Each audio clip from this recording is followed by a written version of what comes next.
Did you feel that sudden chill run down your spine just now? That unexplainable pressure in your chest that made you stop scrolling? What if I told you that the spiritual warfare you've been battling in secret, the attacks that came out of nowhere, the isolation that felt like punishment, what if it was all because heaven has been preparing you for this exact moment? Listen to me very carefully, chosen one. This isn't another inspirational message. This is a divine interruption. Right now, this very second, two angels are standing at your spiritual door, not figuratively, not symbolically, literally. They've been dispatched from the throne room of God with a sealed scroll that contains your name, your calling, and instructions that will change the trajectory of your entire bloodline. But here's what the religious world won't tell you. These celestial messengers don't wait forever. They operate on heaven's timeline, not yours. And that timeline just started ticking. You have 17 minutes. I know you felt it, that restless stirring in your spirit lately. The dreams that wake you at 3 a.m. The repeated numbers that follow you everywhere. The sense that something massive is shifting in the spiritual realm. You thought you were losing your mind, didn't you? But what if you were actually gaining your destiny? The enemy has worked overtime to convince you that you're ordinary, broken, too wounded to be used by God. He's whispered lies about your past, your failures, your inadequacies. But chosen one, if you were truly insignificant, why would hell wage such fierce warfare against your peace? Why would darkness fight so hard to keep you confused about who you really are? The truth is this: you're not reading these words by accident. You were summoned here, led by an invisible hand, drawn by a voice that's been calling your name since before you were born. And those two angels? They're not just messengers, they're witnesses. One carries the scroll of your divine assignment. The other bears a sword of protection that will guard your obedience. But they will not stand at your door indefinitely. Divine visitations have expiration dates. Mercy has boundaries. And right now, in this sacred moment suspended between time and eternity, heaven is holding its breath, waiting for your response. The clock is ticking. Your bloodline is watching. Generations yet unborn are depending on what you choose in the next few minutes. Before we go any deeper into this prophetic revelation, I want to thank every single one of you who has supported this message through Super Thanks. Your generosity means more than you know. You're not just donating, you're helping spread light to others who feel alone in their calling. Whether you give or not, I'm deeply grateful for your presence here, your support, your time, your attention. It all matters. And if this message resonates with your soul, go ahead and plant that seed of faith. It creates room for more chosen ones to hear what heaven is speaking. But right now, those angels are waiting, and what happens next will determine whether you step into the fullness of your calling or walk away from the greatest moment of your spiritual life. The door is still open, but not for much longer. Are you ready to answer? Did you just hear that? Number not with your ears. You felt it, didn't you? Deep in your chest, that hollow, echoing sound that makes your soul stop mid-breath and your spirit suddenly stand at attention. That's not your imagination, chosen one. That's not anxiety. That's not the world calling your name. That's eternity knocking on the door of your destiny. Listen to me very carefully. In this very momentous, these words pierce through the noise of your everyday life. Two angels of the Most High God are standing at your spiritual door. Not tomorrow, not next week. Right now. They didn't come with trumpets and fanfare. They came in the silence between your heartbeats, in that sacred space where heaven touches earth and time bends to the will of the Almighty. You've felt this before, haven't you? That unexplainable pressure building in your chest like a storm gathering strength. That restless stirring that makes you pace the floor at midnight. That ache in your spirit that no earthly comfort can satisfy. You thought it was loneliness. You called it depression. The world labeled it anxiety. But what if I told you it was something far more sacred, far more dangerous, far more beautiful than any of that? What if it was the sound of your name being called in the courts of heaven? The first angel stands to your right. His hands cradle a scroll sealed with divine fire. Your scroll, chosen one, written before the foundations of the world were laid, before the stars learned their names, before time itself drew its first breath. Inside that parchment burns the blueprint of your true calling, the assignment that hell has fought desperately to keep hidden from you. Every dream you've dismissed as too big, every vision you've called foolish, every stirring you've silenced with doubt, it's all there, written in the ink of eternity. But this angel cannot move, cannot speak, cannot break that seal until you give permission. The second angel stands to your left, and in his grip burns a sword of divine authority, not a weapon of violence, but an instrument of justice. A blade that cuts through every lie the enemy has whispered about your identity. Every chain of generational bondage, every contract signed in darkness over your bloodline. This sword has been waiting, thirsting, trembling with holy anticipation to sever what has no right to bind you. But this angel too remains still, waiting, watching, because heaven never forces its way into a human heart. 70 minutes. That's not a random number, beloved. That's not symbolic poetry. In the spiritual realm, time operates differently than our earthly clocks. 17 minutes in heaven's courtroom is a lifetime of mercy compressed into a divine window of opportunity. It's long enough for your spirit to recognize the voice calling your name, but short enough that hesitation becomes costly. You see, what's happening right now isn't just a spiritual encounter. This is a courtroom summons.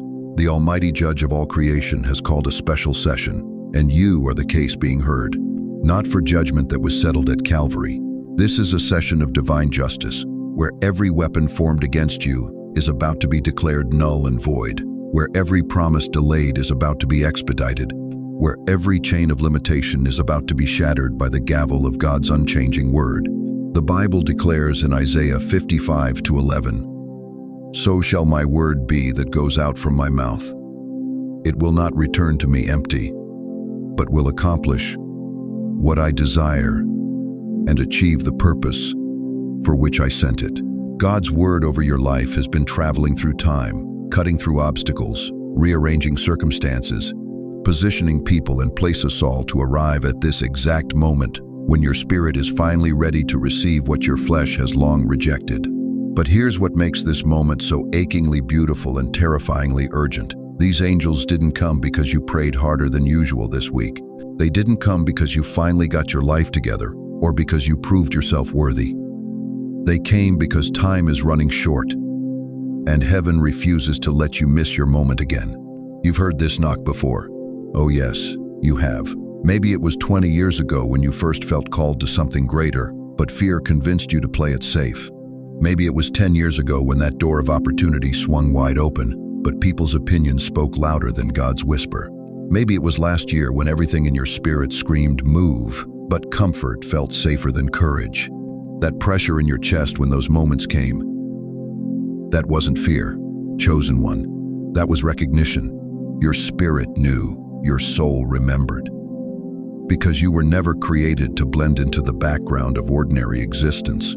You were forged in the fires of heaven's purpose, marked with the DNA of the divine, commissioned to carry light into places where darkness thought it had won permanent victory. The enemy has fought so hard to keep you distracted, discouraged, and defeated because he knows something about you that you're only now beginning to remember. You're dangerous to his kingdom, not because of your perfection, but because of your potential. Not because of your strength, but because of whose spirit lives within you. Not because of your past victories, but because of your future assignments. And those assignments, they're all written in that scroll. Every person you're meant to touch, every word you're meant to speak, every prayer you're meant to pray, that will shift the spiritual atmosphere over your family, your community, your nation. Every act of obedience that will break generational curses and establish generational blessings. Every moment of courage that will give someone else permission to step out of their own shadows and into their own calling. But the seal remains unbroken. The sword remains still. The angels remain waiting. Because this isn't about God's willingness to move in your life. This is about your willingness to move with God. The clock is ticking, beloved, not to pressure you, but to protect you. You see, divine opportunities don't linger indefinitely. When heaven opens a door, it's because that door leads to a specific assignment that can only be fulfilled within a specific time frame. Miss the door, and you don't just miss the opportunity, you miss the divine alignment that makes the impossible possible. 17 minutes. In the natural realm, That's barely enough time to make a cup of coffee or scroll through your social media feed. But in the spirit realm, 17 minutes is enough time for God to download a lifetime of direction, to ignite a fire that will burn for generations, to unlock a calling that will echo in eternity. The question isn't whether you're ready. The question is whether you're willing. Comment 777 if you've ever felt this knock before. This message isn't coincidence, it's your confirmation. Heaven has been trying to get your attention, and right now, in this sacred moment, the veil between the natural and supernatural has grown thin enough for you to finally hear clearly. But why 17 minutes? What happens if these angels turn away from your door empty-handed? That's what we must discover together in the next few moments. Because, chosen one, some truths are too sacred to rush past, too powerful to receive casually, and too urgent to postpone. The angels are still there. The scroll is still sealed. The sword is still waiting. But the sand in heaven's hourglass continues to fall. Can you feel it? That trembling in your spirit right now? That sacred electricity running through your veins as if eternity itself is awakening something ancient inside you? What if I told you that every tear you've cried, every battle you've fought, every moment you felt forgotten, was all recorded in a scroll with your name written across the top in letters of fire? Chosen one, listen to me very carefully. The first angel standing at your door isn't just holding any scroll. This isn't some generic divine document passed out to anyone seeking God. This scroll was written specifically for you. Your name, your actual name, was inscribed by the finger of God before the foundations of the world were laid, before your first breath, before your first heartbreak, before your first victory. And right now, as I speak these words, that sealed scroll is trembling. The wax seal is beginning to crack, not because of time, but because your spirit is finally awakening to the truth.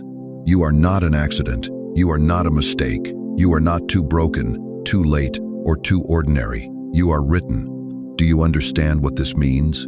Every rejection that left you questioning your worth, it was in that scroll. Every betrayal that made you wonder if you could trust again, it was there. Every moment of crushing loneliness when you thought God had abandoned you. He was reading your story from beginning to end, knowing exactly how each chapter would shape you for this moment. But here's what will break your heart open with holy wonder. Everything you're about to carry, every life you're about to touch, every generational curse you're about to shatter, it's all written there too. The scroll doesn't just contain your past pain. It contains your prophetic future. Think about Ezekiel, chosen one. When heaven was ready to move through him, God didn't hand him a suggestion, he gave him a scroll. Son of man, eat this scroll I am giving you, and fill your stomach with it. Ezekiel 3:3. The prophet had to literally consume the word until it became part of his DNA, until divine instruction flowed through his bloodstream. Daniel 2. When the mysteries of heaven needed to be revealed, an angel appeared with scrolls containing secrets that would reshape nations. But you, Daniel, roll up and seal the words of the scroll until the time of the end. Daniel 12:4. For centuries, that scroll waited, sealed, protected, until the appointed time. And John, on the island of Patmos, when the future of the church hung in the balance, heaven opened and handed him a scroll. Then I saw in the right hand of him who sat on the throne a scroll with writing on both sides, and sealed with 7 seals. Revelation 5:1. But do you see the pattern? None of these scrolls could be opened until the rightful vessel was ready, until surrender was complete, until the chosen ones stopped running from their calling and started running toward it. Your scroll is like a sealed will from your heavenly Father. A will cannot be read until the rightful heir arrives. Banks don't open safe deposit boxes for strangers. Lawyers don't reveal inheritance to imposters. And heaven does not unseal divine destinies for those who are still negotiating with their calling. You are the heir. The scroll belongs to you, but it cannot be opened with partial obedience. It won't crack with weekend worship or casual commitment. The seal that protects your divine instructions only breaks under the weight of complete surrender. Right now, that angel is watching you, waiting. The scroll in his hands is growing warm because your spirit is finally saying what it's always known. That's mine. That's my story. That's my calling. But let me tell you something that will absolutely wreck you. The scroll doesn't just contain what God wants you to do, it contains who He's always known you to be. Before your parents spoke your name, God wrote it. Before society labeled you, heaven crowned you. Before trauma tried to define you, glory claimed you. Every time you've looked in the mirror and seen brokenness, God has been looking at that scroll and seeing breakthrough. Every time you felt like giving up, He's been reading the chapter where you rise. Every time the enemy whispered you're finished, heaven has been turning to the page that says you're just getting started. The seal is weakening now. Can you sense it? That sacred tension building in the atmosphere around you? That's not anxiety, beloved. That's anticipation. Heaven itself is holding its breath because after all these years, after all this preparation, after all this refining, you're finally ready to see what's been written about you all along. But here's the holy truth that will change everything. The scroll cannot be opened for you. It must be opened by you. Your voice must break the seal. Your surrender must crack the wax. Your faith must say what your fear has been fighting. The angel is listening. The scroll is waiting.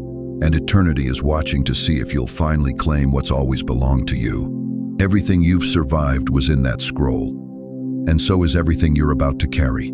The question is no longer whether you're worthy of the scroll. The question is whether you're ready to let the scroll make you everything it says you are. Say it out loud right now. Don't whisper it. Don't think it. Speak it into the spiritual atmosphere so that heaven itself can hear the sound of a chosen one finally claiming their inheritance. Open the scroll. Let your voice be the key that unlocks everything God has been holding for you. Because that angel's hand is already moving toward the seal. And once it breaks, there's no going back to who you used to be. Will you finally let heaven show you who you've always been? Why do you think the battles hit you so hard? Why did the enemy seem to have unlimited access to your peace, your family, your finances? Why did it feel like you were fighting demons with a butter knife while they came at you with nuclear weapons? Listen to me, chosen one. The second angel standing at your door doesn't just carry a scroll. He bears a sword, not a ceremonial blade, not a decorative weapon, a razor-sharp instrument of divine warfare forged in the fires of heaven itself. But here's what will shake you to your core. That sword has been sheathed this entire time. Unused, unactivated, silent. You weren't defenseless because God abandoned you. You were vulnerable because you never gave heaven permission to fight. Let me paint you a picture that will haunt your dreams and heal your heart at the same time. Imagine the most elite security guard in the world, standing at your front door. He's armed to the teeth, trained by the best, ready to eliminate any threat. But he has one ironclad rule: he cannot move until you give the signal. He cannot draw his weapon until you authorize deadly force. He must watch you get attacked, beaten, robbed blind, because you never told him he had permission to protect you. That's been your spiritual reality. The angel with the sword has been standing guard over your calling for years. He's watched demons tear through your marriage. He's seen principalities poison your children's minds. He's observed spiritual parasites drain your finances drop by drop. And his hand has been on the hilt of that sword the entire time, waiting for one word from you, one signal, one moment of complete surrender that says, "Heaven, I'm yours. Protect what belongs to you." But it never came, did it? You kept trying to fight in your own strength. You kept making deals with compromise. You kept one foot in the world and one foot in the kingdom, wondering why you felt so unstable. And all the while, that angel stood there watching you bleed, not because he was cruel, but because divine protocol demands your permission. Psalm 91 declares, "He will command his angels concerning you to guard you in all your ways." But catch this, the angels are commanded to guard those who dwell in the secret place of the Most High. Not those who visit occasionally, not those who come by when it's convenient, those who dwell there. You want to know why your prayers felt like they bounced off the ceiling? Why your breakthrough kept getting delayed? Why the same demons kept coming back stronger each time? Because protection isn't automatic. It's activated by alignment. The sword cannot swing for a double-minded soul. Think back to your last divine visitation. Remember that moment when you felt God so close you could almost touch him? When conviction filled your heart and you knew you were supposed to make a change? Walk away from that toxic relationship. Quit that job that was killing your spirit. Stop entertaining those compromises that were eating you alive from the inside out. You felt the fire. You made promises. You even started moving in the right direction, and then you hesitated. You heard other voices. You listened to fear. You rationalized your way back into the very situations God was trying to deliver you from. And in that moment of hesitation, the angel's sword slid back into its sheath. The covering lifted. The hedge of protection developed holes.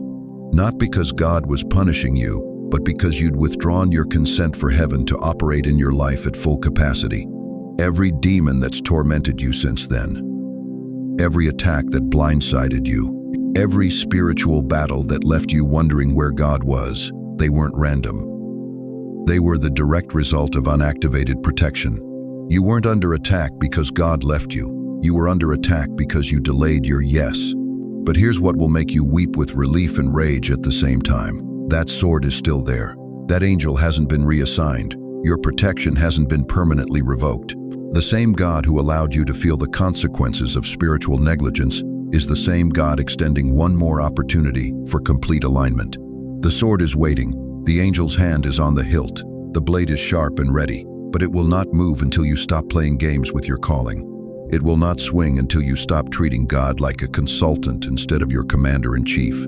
Every trauma you've endured unnecessarily, every wound that could have been prevented, every tear you've cried in the darkness wondering why heaven seemed silent, it's all been leading to this moment, this choice, this final invitation to step fully under divine protection. The angel sees your scars. He knows every battle you fought alone. He's recorded every time you whispered, "God, where are you?" in the darkness. And he's been waiting not with judgment, but with justice for you to finally say the words that activate everything. I surrender completely. No more delays.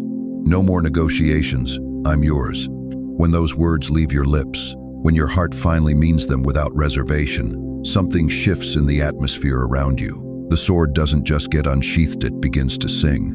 It cuts through spiritual interference like a hot knife through butter. It severs soul ties that have been draining you for decades.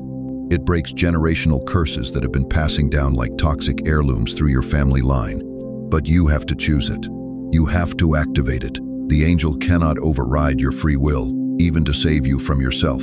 How many more battles are you willing to fight defenseless?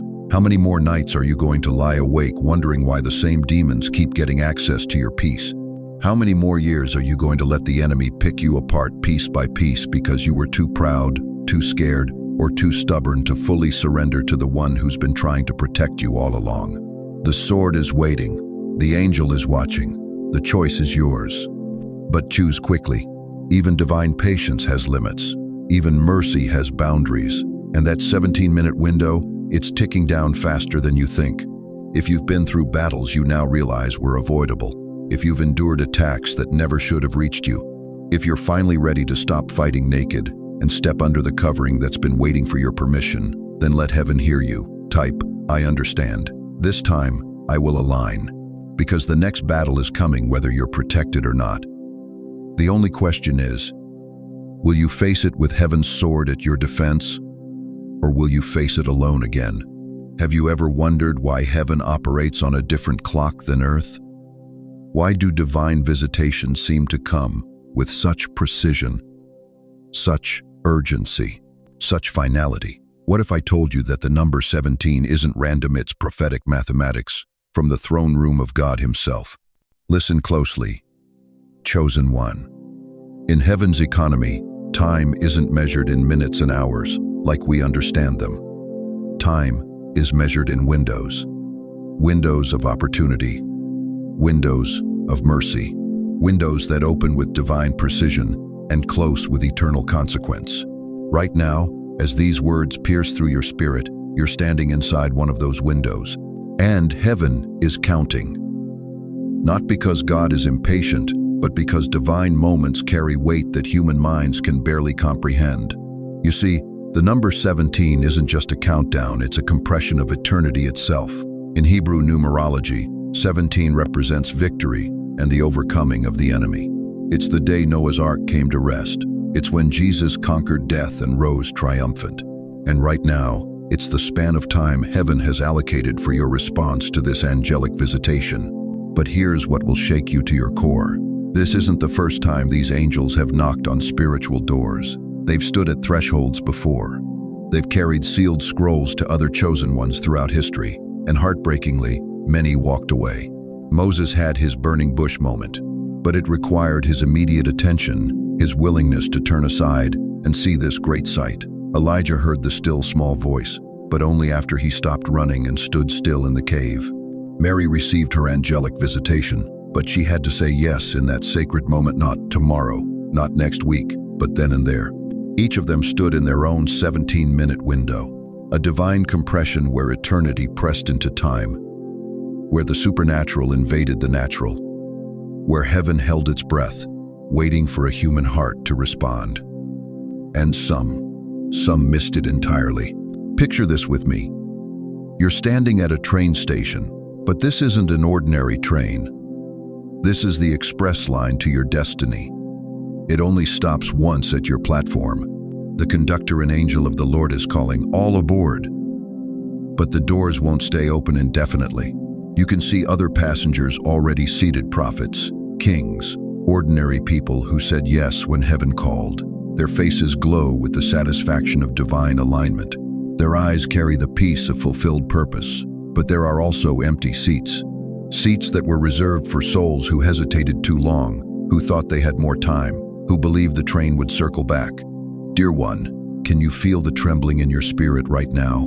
That's not fear, that's recognition. Your soul knows what your mind is still processing. This moment is pregnant with eternal significance. The very air around you is thick with divine possibility. But here's the terrifying truth. Mercy has boundaries. Even God's infinite patience operates within divine parameters. As it says in Hebrews 3:15, "Today, if you hear his voice, do not harden your hearts. Not tomorrow, not when it's convenient. Today." Heaven doesn't measure time in minutes, but mercy has windows. And yours is narrowing. You felt this urgency before, haven't you? That spiritual pressure that made your chest tight, that holy restlessness that wouldn't let you sleep. You dismissed it as stress, as anxiety, as your imagination running wild. But what if? What if it was heaven trying to get your attention? What if it was the sound of angels' wings preparing to land at your door? The enemy has convinced you that you have endless time to respond to God's call. He's whispered lies about someday and when I'm ready and after I get my life together. But chosen one, divine visitations don't operate on human timelines. They operate on prophetic schedules that were set before the foundation of the world. Think about Lot's wife for a moment. She had a specific window to flee Sodom and Gomorrah. The angels gave clear instructions: don't look back. But in that crucial moment, she hesitated. She turned around, and she became a pillar of salt, a monument to delayed obedience, a warning about missing your window of escape. Or consider the rich young ruler who came to Jesus. He had his moment, his window, his 17 minutes. Jesus looked at him with love and extended the invitation: sell everything and follow me. But he walked away sorrowful because the cost seemed too high in that moment. We never hear of him again in Scripture. His window closed. Pause. But you're still here, still listening, still feeling that pull in your spirit.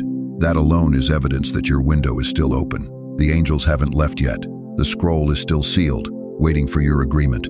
The sword of protection is still drawn, ready to guard your obedience. Can you hear it?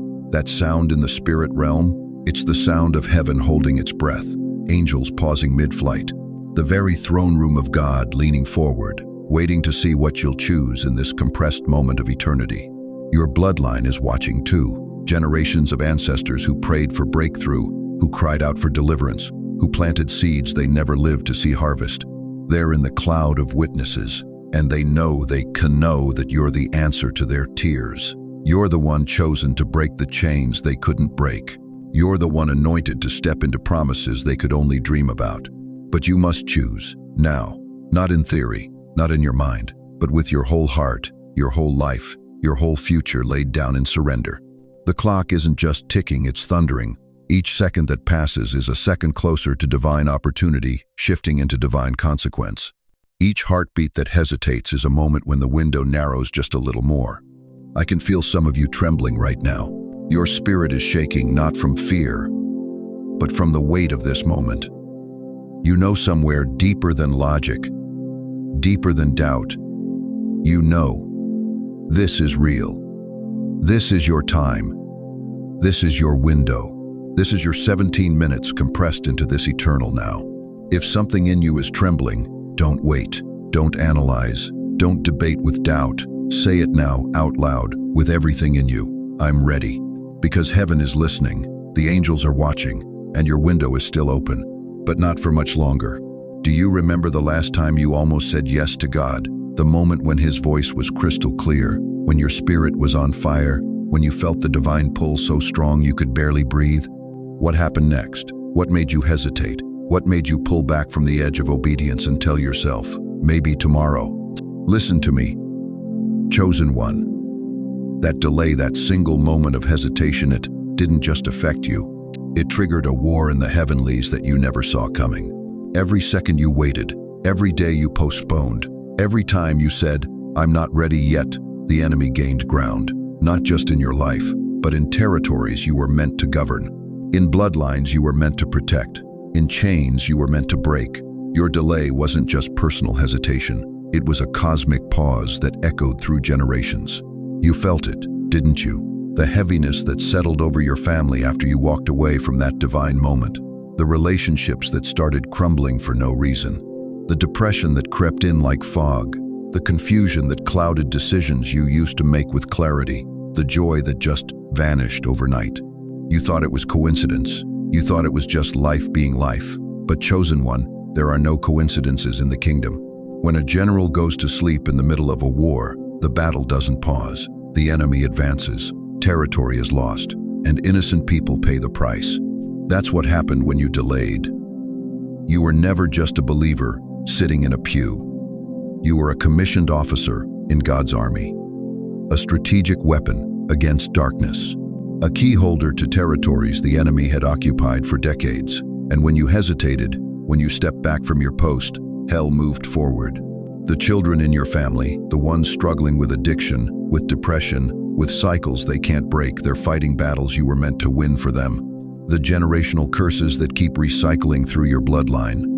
The poverty mindset that chokes dreams before they bloom. The relationship patterns that destroy love before it takes root. Those chains remained locked because the key holder went AWOL. You think I'm being dramatic?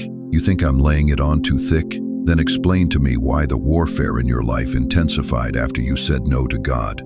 Explain why the attacks on your mind became relentless, why your peace evaporated, why your sleep became restless, why even your victories felt hollow. The enemy doesn't waste ammunition on casualties. He targets threats. And the fact that hell launched a full-scale assault on your mental health, your relationships, your finances, your very identity, that's not punishment, chosen one, that's confirmation. You scared the darkness so badly with your potential obedience that it pulled out every weapon to keep you down. But here's what breaks my heart. Here's what the angels record in their books with tears. It wasn't your weakness that caused the delay. It was spiritual warfare disguised as wisdom. It was demonic whispers masquerading as common sense. The enemy convinced you that you weren't ready, weren't worthy, weren't equipped. He made you believe that God's timing was somehow wrong and your timing was somehow better. Isaiah 55:11 declares, "So is my word that goes out from my mouth. It will not return to me empty, but will accomplish what I desire and achieve the purpose for which I sent it." God's word to you had power attached to it. Power to break cycles. Power to shift atmospheres. Power to unlock territories. But that power required your agreement, your movement, your immediate obedience. When you delayed, you didn't just miss an opportunity. You suspended a divine decree. You put heaven's strategy on hold. And while you wrestled with fear and self-doubt, the enemy regrouped, reinforced his positions, and dug in deeper. The loneliness you felt wasn't just emotion. It was the weight of standing alone in a battle you were meant to fight with heaven's backing. The confusion wasn't just uncertainty. It was the fog of war when the commanding officer steps away from the field. The depression wasn't just sadness. It was your spirit grieving what could have been, what should have been, what was meant to be. You've been carrying guilt, haven't you? Shame about the delay. Regret about the missed moment. You've been wondering if you disqualified yourself, if you missed your only shot, if God moved on to someone else. You've been living with the haunting question, what if I had said yes? But listen to me now. Listen with every fiber of your being. The fact that those two angels are standing at your door again, the fact that heaven interrupted your scroll time to deliver this word, that's not condemnation, that's restoration. That's mercy giving you another shot at the assignment you were born for. God didn't bring you back to this moment to shame you about the last one. He brought you here because the war is still raging, the territories are still occupied, and you are still the key holder heaven trusts to turn the tide. The delay caused bloodshed. Yes, relationships bled out. Dreams hemorrhaged. Hope flatlined. But chosen one, the great physician, specializes in resurrection. The God of the comeback is about to turn your biggest regret into your greatest testimony. Those angels didn't come to your door to remind you of what you missed. They came to hand you what's still yours. The scroll hasn't been reassigned. The sword hasn't been given to another. Your post is still waiting. Your authority is still active. Your time is still now. The enemy thought your delay would disqualify you permanently. He thought the weight of what was lost would crush your courage forever. He thought the shame would keep you on the sidelines, too wounded to fight, too broken to lead, too defeated to dare. But he forgot one thing. He forgot that God's gifts and calling are irrevocable. He forgot that heaven doesn't operate on earth's timeline of opportunity. He forgot that mercy triumphs over judgment. And he forgot that the very people who delay the longest often fight the hardest once they finally engage. The war is still raging, chosen one. The battle lines are still drawn. The enemy is still occupying territory that belongs to your bloodline, but reinforcements have arrived. Fresh ammunition has been delivered, and the Supreme Commander is giving you a second chance to take your post. You've seen what delay costs. You've felt the weight of hesitation. You've lived through the consequences of maybe later and I'm not ready yet. The bloodshed wasn't in vain if it taught you the price of postponement. The pain wasn't wasted if it convinced you that tomorrow isn't promised. This time will be different. This time, when heaven calls, you won't analyze the invitation. You won't negotiate the timing. You won't question the wisdom. You'll answer like a soldier who's seen too much war to waste time with ceremonies. The general is waking up. The commander is taking the field. And hell is about to discover what happens when a chosen one stops delaying and starts destroying. If the battle has been too long, too loud, too lonely, if you're tired of watching territory slip away while you wrestle with whether you're ready, if you're done paying the price of postponement while your bloodline bleeds in bondage, then say it with me right now. I'm taking command again. But saying it isn't enough. This time, you have to move. This time, when those angels extend the scroll, you can't just admire it. You have to take it. You have to break the seal. You have to let heaven's strategy pour into your spirit like fire into dry wood. Because chosen one, the war didn't end when you walked away. It just waited for you to come back. And now, you're back. Do you realize that everything happening in this sacred moment is being documented? Can you feel the weight of eternity pressing down on your chest right now? What if I told you that every heartbeat, every thought, every whisper of surrender or resistance in your spirit is being recorded by hands that have witnessed the rise and fall of kingdoms? Chosen one, you are not in a casual conversation. You are standing in a divine courtroom, and the two angels flanking your door, they are not silent observers. They are court stenographers of the Most High. Every flutter of doubt, every surge of faith, every tear that threatens to fall, it's all being written into the permanent record of your soul. Listen to the sound of heaven's silence around you right now. That stillness isn't emptiness. That's the hush of a sacred tribunal where your eternal destiny hangs in the balance of this single moment. The angels don't just carry scrolls and swords. They carry quills dipped in the ink of eternity. And they're writing. Oh, dear soul, they are writing every second you hesitate and every second you surrender. You see, heaven operates on a principle the comfortable church world refuses to teach. God responds not to your feelings, but to your decisions. Not to your emotions, but to your actions. Remember Zechariah, standing in the very temple of God, face to face with the archangel Gabriel, and what happened when doubt spilled from his lips? Scripture tells us in Luke chapter 1 that he was struck silent not out of cruelty, but because heaven takes response seriously. The angel said, "I stand in the presence of God, and I was sent to speak to you." Heaven doesn't negotiate with hesitation. And right now, in this suspended moment between mercy and judgment, between calling and consequence, the same divine principle is at work. Your response or lack thereof, being inscribed into the books that will be opened when time itself bows before the throne of eternity. Think about this sobering truth. In Revelation chapter 20, we read that books were opened, and the dead were judged according to what they had done, as recorded in the books. Not what they intended to do, not what they felt like doing, what they actually did. Every moment of divine visitation, every angelic encounter, every time heaven knocked and waited for an answer, it's all there, written in script that never fades, never yellows, never lies. Can you feel it now? That trembling in your spirit? That's not fear of man, that's the fear of the Lord. That's your soul recognizing that you're not just reading words on a screen. You're giving testimony in the highest court in the universe. Every breath you take while those angels wait is a statement. Every second you delay is a declaration. Every moment you remain silent is still speaking volumes to the one who sees all, knows all, records all. The enemy wants you to believe this moment will pass without consequence. He whispers that you can always respond later, that heaven's patience is infinite, that delay costs nothing. But that's the same lie he told the 5 foolish virgins who waited too long for oil, the same deception he fed to the rich young ruler who walked away from Jesus sorrowful, the same snare that caught the children of Israel who died in the wilderness, just miles from their promised land. You are not immune to the weight of missed moments. You've felt it before, haven't you? That crushing realization that you stood at the edge of breakthrough and chose comfort instead. That ache in your soul when you remember the times heaven moved and you didn't. Those weren't just emotional moments. They were documented, written, recorded, filed away in the archives of eternity.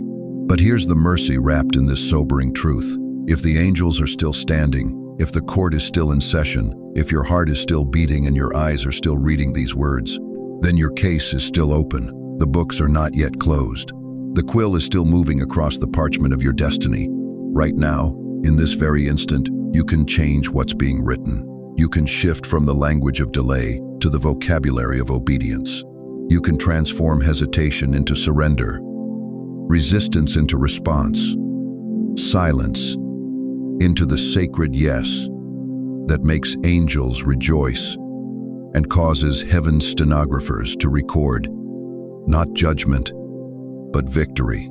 The courtroom is silent, waiting. The angels' quills are poised over parchment.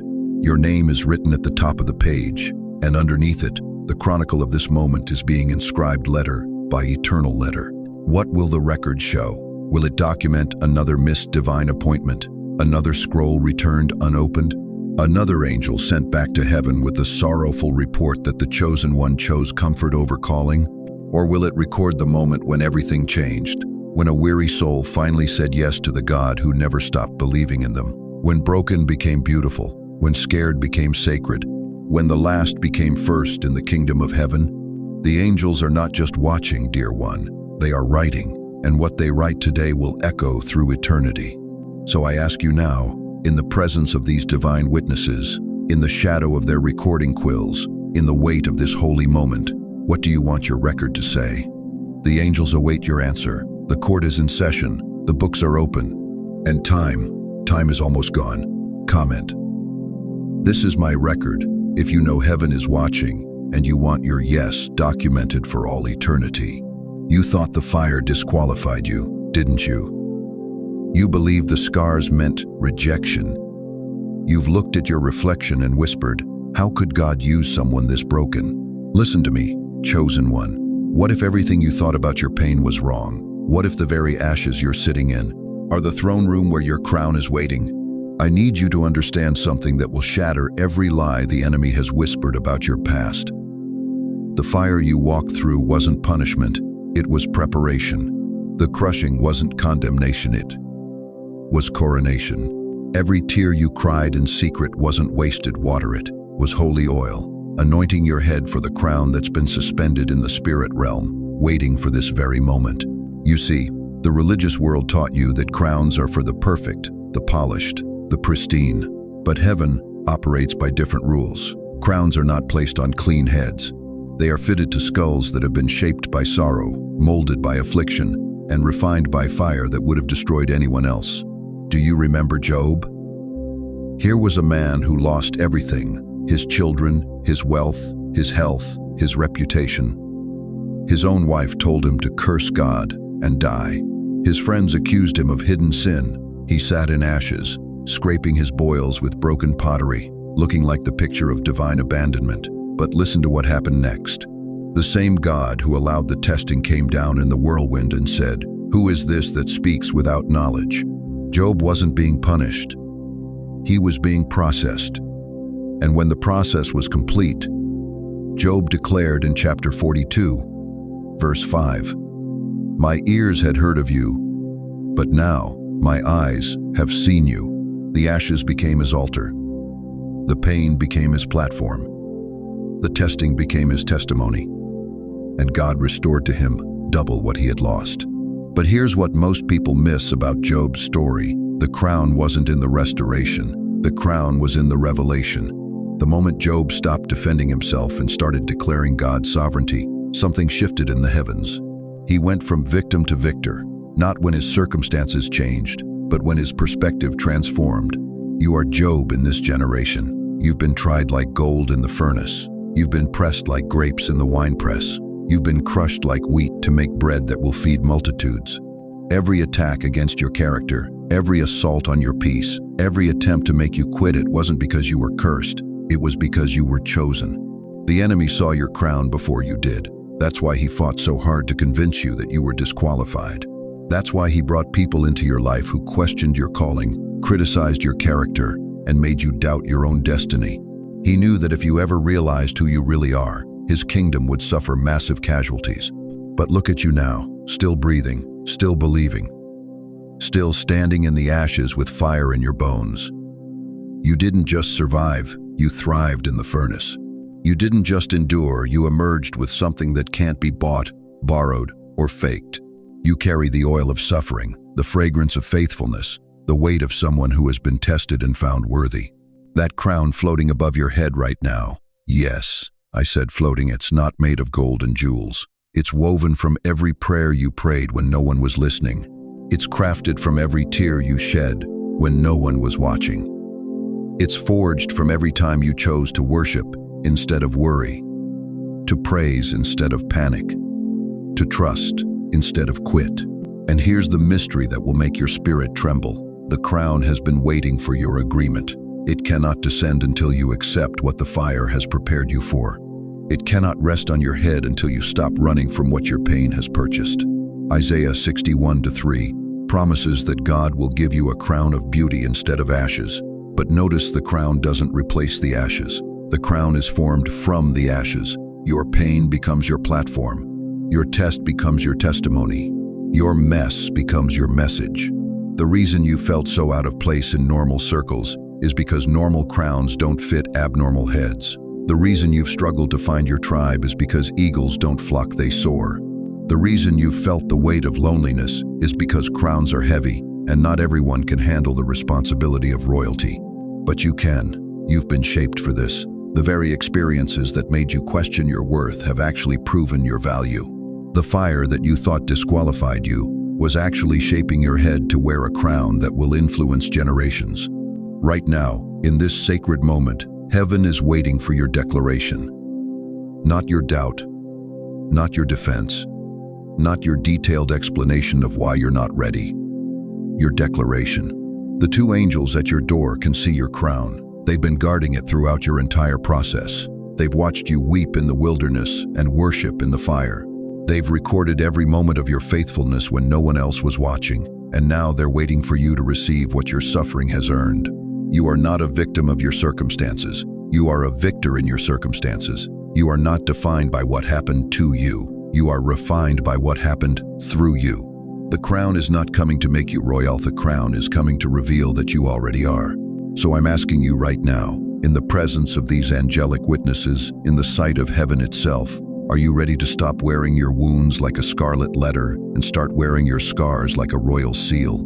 The ashes you're sitting in are not your final destination. They're your coronation platform. If you are done with shame and delay, if you're ready to claim what your pain has purchased, if you're prepared to walk in the authority that your ashes have earned, then declare it with me right now. I choose my crown in the ashes. The fire is over. The testing is complete. The crown is descending. Will you receive it? Can you hear it? That thundering in your chest. That's not your heart racing with fear. That's the sound of eternity colliding with this moment. Do you feel the trembling in your hands as you hold this device? That's not nervousness, chosen one. That's your soul recognizing that what happens in the next 3 minutes will echo through generations yet unborn. Listen to me with every fiber of your being. We have reached the precipice, the edge of everything. And I need you to understand something that will shake you to your core. This door, this divine portal that heaven ripped open specifically for you, it's beginning to close. Not with a violent slam. Not with thunder and lightning.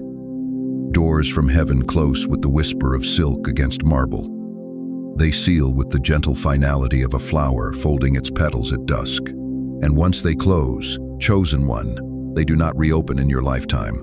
You've been here before, haven't you? Standing at the threshold of your destiny, feeling that same holy trembling, that same divine urgency pulsing through your veins. And what did you do? You scrolled away. You told yourself later. You promised God you'd come back to this feeling when it was more convenient, when you had more time, when you felt more ready. But mercy doesn't wait for your schedule. Grace doesn't bend to your comfort zone. And divine visitations don't pause for your hesitation. The two angels who have been standing guard at your spiritual door, I can see them in the spirit realm right now. Their faces are set like flint. Their eyes burn with the fire of eternity. One holds your scroll, and chosen one, that parchment is trembling so violently in his hands that it's beginning to glow. The wax self, one that has kept your destiny locked away for decades, it's starting to crack. It's splitting. It's about to either burst open with the power of your yes or dissolve forever with your silence. The other angel, the one with the sword drawn and ready his grip, is tightening, not in anger, but in anticipation, because he knows what I know. He knows what your spirit is screaming, even if your mind is still wrestling. He knows you're tired of living beneath your calling. He knows you're exhausted from pretending you're ordinary when heaven stamped chosen on your forehead before time began. 3 minutes, beloved. 3 minutes to stop playing small in a story that God wrote specifically for giants. 3 minutes to quit apologizing for the fire that burns in your bones. 3 minutes to silence every voice that ever told you that you weren't enough, weren't ready, weren't qualified. Do you know what Isaiah 55:11 says? So is my word that goes out from my mouth. It will not return to me empty, but will accomplish what I desire and achieve the purpose for which I sent it. That word, that scroll trembling in the angel's handset, has your name written on it in ink that flows from the very throne of God. It will accomplish what he desires. The only question is, will it accomplish it through you, or will it have to find another vessel because you chose safety over surrender? Beloved chosen one, if you've stayed with me through this entire journey, through every word, every revelation, every moment of holy tension, you are not here by accident. You are here because your spirit recognized truth. You are here because deep within your soul, something awakened that had been sleeping far too long. Let me remind you of what we've discovered together tonight. You are not ordinary. You never were. The battles you've fought, the pain you've endured, the isolation you've walked through, none of it was meaningless. Every tear was collected. Every prayer was recorded.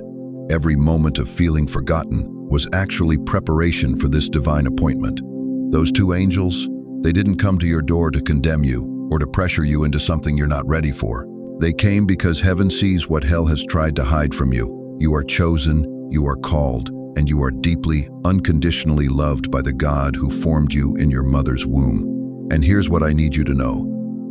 As we close, you are not walking this path alone, never alone. The same God who opened this door for you tonight is the same God who promises in Deuteronomy 31:8, the Lord himself goes before you and will be with you. He will never leave you nor forsake you. Do not be afraid. Do not be discouraged. Even if you whispered that yes in your heart tonight, Even if you're still wrestling with what it all means, God is working. He's moving in your life right now.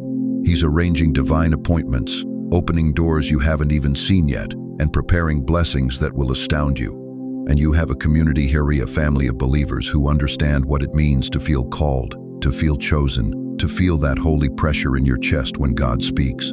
You're surrounded by others who've walked through their own valleys, who've stood at their own doors of destiny, who know what it's like to say yes when everything around you screams number. Let me ask you this. What would your life look like if you truly believed, not just in your head, but in the deepest part of your heart, that God has been preparing you for something magnificent? What would change in how you walk, how you speak, how you see yourself in the mirror each morning? Before we part, I want to pray over you, not as a stranger, but as someone who has stood where you're standing, someone who knows what it feels like to be on the edge of breakthrough and terrified all at the same time. Father, I come before you tonight with my hand on the shoulder of every precious soul who has heard this message. Lord, you see them. You know their names, their fears, their dreams, their secret tears. You know the battles they've fought in silence and the victories they've won that no one ever celebrated.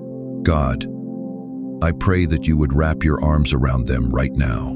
Let them feel your presence like a warm blanket on a cold night. Remind them that they are not mistakes, not afterthoughts, not too broken to be used by you. They are your masterpiece, your beloved, your chosen vessel. Open doors that no man can shut. Heal wounds that have festered too long. Break chains that have held them back. Give them the courage to step into the fullness of who you created them to be. Let them walk in supernatural favor, divine protection, and holy boldness. And Lord, if they're still afraid, if they're still questioning, be patient with them. Draw them with your love, not pressure. Whisper to their hearts in the quiet moments. Send them confirmations that will leave no doubt. You are real, you are near, and you are not finished with their story. In the mighty name of Jesus, I pray. Amen. Now, before you go back to your day, before you set this aside, I want you to do something. Share your heart with us. Tell us in the comments what stirred in your spirit tonight. Did you feel the angels? Did you whisper that yes? Are you still wrestling with what it all means? Your testimony, whatever it is, might be exactly what another chosen one needs to hear. And if this message blessed you, please share it. There's someone in your circle, a family member, a friend, a co-worker, who needs to know they're not alone in their calling. They need to hear that God hasn't forgotten them. Be the vessel that carries this word to their heart. If you haven't already, subscribe to this channel, not just for more content, but because God is building a community here, a family of chosen ones who encourage each other, pray for each other, and remind each other that we serve a God who keeps his promises. Thank you for trusting me with your time tonight. Thank you for opening your heart to heaven's voice. Thank you for being brave enough to believe that God still has more for you. Remember, beloved, the door may close for this moment, but God's love for you never will. You are chosen. You are called.